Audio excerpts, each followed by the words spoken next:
Hello दोस्तों, कैसे हो आप सब लोग। दोस्तों स्वागत है आपका आप ही के यूट्यूब चैनल फाइनेंस वाला में।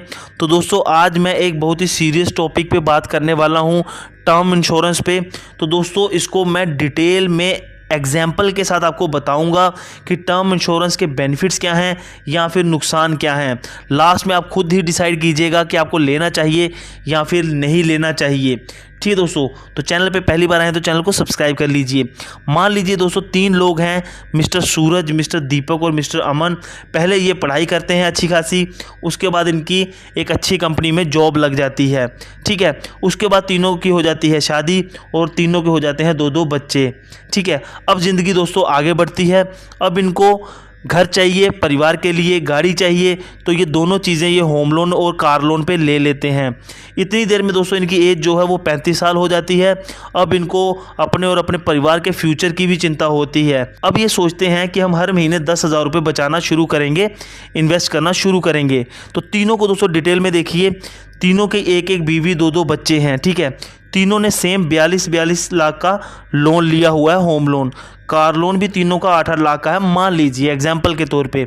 अब तीनों क्या करेंगे, 10-10 हज़ार रुपये इन्वेस्ट करना शुरू करेंगे, बचाना शुरू करेंगे। अब दोस्तों जो मिस्टर सूरज हैं ये क्या करते हैं, पूरा का पूरा अपना जो 10,000 रुपये है वो SIP, म्यूचुअल फंड, स्टॉक्स में इन्वेस्ट करते हैं।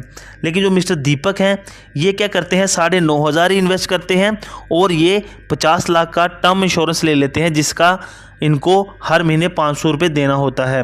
वहीं पे मिस्टर अमन क्या करते हैं, सिर्फ और सिर्फ 8600 रुपये, ठीक है, इन्वेस्ट करते हैं SIP, म्यूचुअल फंड, स्टॉक्स में सेम, लेकिन 1400 रुपये का वो एक टर्म इंश्योरेंस लेते हैं, जो कि है उनका 1.5 करोड़ रुपए का।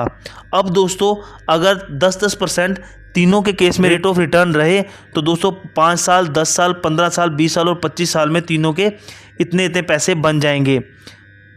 पहले का बन जाएगा 1.32 करोड़, क्योंकि वो सारा का सारा पैसा इन्वेस्ट कर रहा था। दूसरे ने 500 रुपये कम इन्वेस्ट किए तो उसका बन जाएगा 1,25,00,000। तीसरे ने 1400 कम इन्वेस्ट किए तो उसका बन जाएगा 1,13,00,000 रुपये। अगर देखा जाए दोस्तों यहाँ पे डिफरेंस ज़्यादा नहीं है। अब दोस्तों इसके बाद आते हैं आगे, इनकी एज हो जाती है मान लीजिए 60 साल तीनों की। अब इनके पास अपना रिटायरमेंट का अमाउंट होगा और जो इनका इन्वेस्टमेंट का अमाउंट ऊपर बना है ये होगा। अब दोस्तों खेल आगे शुरू होगा। मैं दोस्तों कहना तो नहीं चाहता, लेकिन ये किसी के साथ भी हो सकता है, डेथ का केस।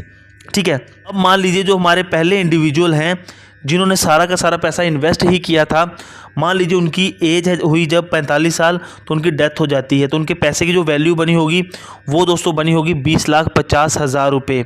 अब दोस्तों बताओ, तो होम लोन की किस्तें कहाँ से भरी जाएंगी, कार लोन की किस्तें कहाँ से भरी जाएंगी। जब किस्तें नहीं भरी जाएंगी तो बैंक वाले ये घर और कार लेने आ जाएंगे। बच्चों के, परिवार के डेली खर्चों का क्या, बच्चों की पढ़ाई, शादी का क्या, ये सब तो 20,50,000 में होगा नहीं। तो ये चीज़ आप अपने पे सोच के देख लीजिए एक बार।